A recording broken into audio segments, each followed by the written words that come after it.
You ever look at a calendar and just feel bad for February? Every other month gets at least 30 days, and then there's February, the runt of the litter, with just 28. It gets shortchanged year after year. And here's the thing that makes it so weird. There's no good reason for it. Not an astronomical one, anyway.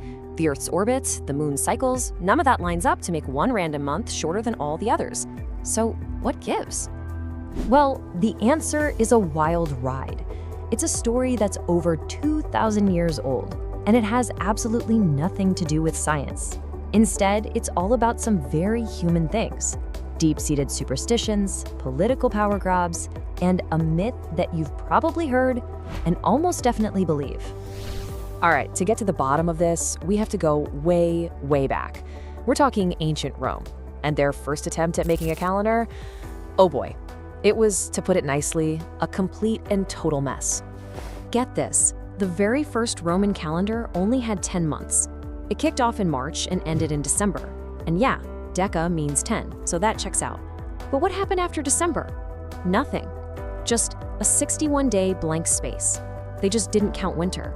It was like they hit pause on time itself and said, we'll deal with this again in the spring. Can you imagine?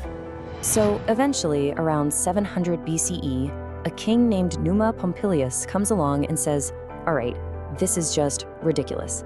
He decides to fix the calendar by finally adding 2 months to that winter void, January and February. And you'd think, great, problem solved. But nope. Numa's fix actually created a brand new headache, and this one was all about superstition. And this right here is the real key to the whole puzzle. It's why February got the short end of the stick. It has zero to do with logic and everything to do with the fact that the Romans were, well, kind of terrified of certain numbers. You see, for the ancient Romans, numbers had serious meaning. Odd numbers? Those were lucky, good vibes all around. But even numbers? Whoa, stay away. They were considered deeply unlucky, just bad juju. And this little cultural quirk is pretty much the reason our calendar is so weird today. So think about the bind King Numa was in. He's trying to make a 12-month calendar. And because of his superstitions, he wants every single month to have a lucky odd number of days, like 29 or 31. But here's the math problem. If you add up 12 odd numbers, you always get an even number. But the lunar year he was trying to track was 355 days long, an odd number. There was no way around it. 1 month had to be the scapegoat. 1 month was doomed to get an unlucky, even number of days. So which month draws the short straw? You guessed it, February. And it wasn't just a random pick. See, February was already kind of a gloomy month for the Romans. It's when they held their festival of Februà, which was all about ritual purification and honoring the dead.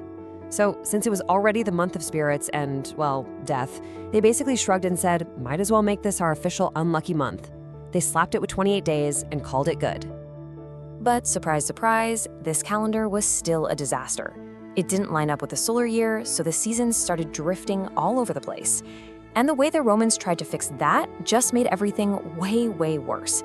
It got so bad that eventually a guy you've definitely heard of had to step in and do a total system reboot, Julius Caesar. So their fix for the seasons drifting was to just wedge in an extra month every now and then. It was called Mercedonius. And who decided when to add it? Politicians. You can see where this is going, right? It became a political weapon. Got a friend in office you want to keep around? Hey, let's add an extra month this year. Got an enemy whose term you want to cut short? Oops, sorry, no extra month for you. It was total chaos. By the time Caesar shows up, the calendar is a joke. It's off by 3 entire months. To get everything back on track, he had to do something drastic. He created one insanely long year just to reset everything. That year, 46 BCE, was, wait for it, 445 days long. Yeah, 445 days. The Romans called it the Year of Confusion. I'd call that the understatement of the millennium. Can you even imagine how bizarre that must have felt? So Caesar, with the help of his top astronomer, rolls out the Julian calendar. It's 365 days. It has a leap day every 4 years. Sound familiar? It's basically the calendar we use now. He fixes everything. But after all that, he just leaves February with 28 days. Why? Honestly, we're not 100% sure. Maybe after creating a 445-day year, he just looked at February and thought, you know what, good enough. Okay, so this is where a really famous story comes in. You've probably heard this one before. It tries to explain February's short length by blaming the massive ego of Caesar's successor, the Emperor Augustus. It's a great story. The only problem, it's totally fake. The myth goes like this. Augustus got a month named after him, August. But he was supposedly jealous that Julius Caesar's month, July, had 31 days, while his only had 30. So out of pure ego, he supposedly stole a day from February and tacked it onto August. But the truth is, August already had 31 days in Caesar's calendar. This whole story was basically ancient fake news, invented by a scholar in the 13th century.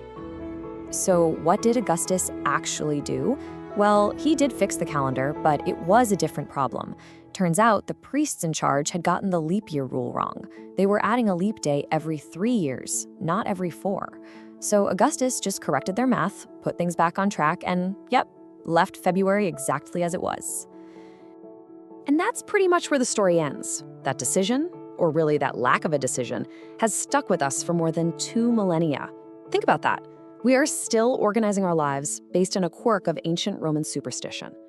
And it's not like nobody's tried to come up with something better. Look at this. Back in 1923, there was a serious push for something called the International Fixed Calendar. It's beautiful. 13 months. Each one is exactly 28 days long. Every month starts on a Sunday and ends on a Saturday. Your birthday? Same day of the week? Forever. It's perfectly logical. And it went absolutely nowhere. So next time you get to the end of February and it feels like it just flew by, you'll know why. It's not astronomy. It's because thousands of years ago, a superstitious king needed a sacrificial month, and he picked the one that was already associated with death. And for all that time since, we've all just shrugged and gone along with it. Which really makes you wonder, doesn't it? Why are we still living by a calendar designed by people who were afraid of even numbers?